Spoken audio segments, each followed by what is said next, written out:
గత ప్రభుత్వం విద్యా సంస్థలను పట్టించుకోలేదన్నారు రాష్ట్ర ఉపాధ్యాయ సంఘ ప్రధాన కార్యదర్శి సదానంద గౌడ్. జీవో 317తో ఇప్పటికీ ఇబ్బందులు పడుతున్నామని తెలిపారు. ప్రభుత్వం 3 మంత్రులతో వేసిన సబ్ కమిటీ నివేదిక 2 నెలల్లో సమర్పించాలని కోరారు. వరంగల్లో రాష్ట్ర ఉపాధ్యాయ సంఘం ఆధ్వర్యంలో కార్యవర్గ సమావేశం జరిగింది. 33 జిల్లాలకు చెందిన ఉపాధ్యాయ అధ్యక్షులు, కార్యదర్శులు పాల్గొన్నారు.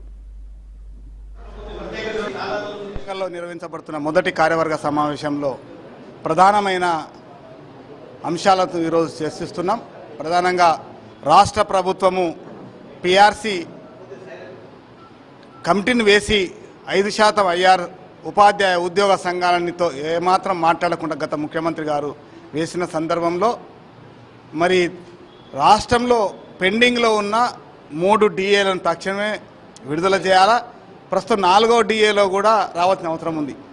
ఇందులో ప్రధానంగా డిఏలు రాకుండా మాకు పిఆర్సీ ఇస్తే లాభం ఉండదు, నష్టపోయే అవకాశం ఉంది. ఖచ్చితంగా డిఏలు అన్నీ కూడా ఇవ్వాల్సిందిగా ఎస్టీ డిమాండ్ చేస్తున్నది.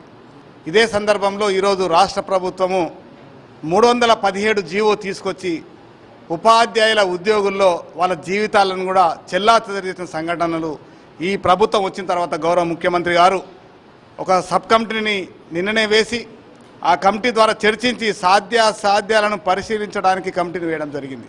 చాలా సంతోషం. ఇప్పటికైనా ఉపాధ్యాయులు, ఉద్యోగులు వారి సొంత జిల్లాలకు రావడం, ఒకే ప్రాంతంలో పనిచేసే అవకాశం ఇందులో ఉందని భావిస్తున్నాం.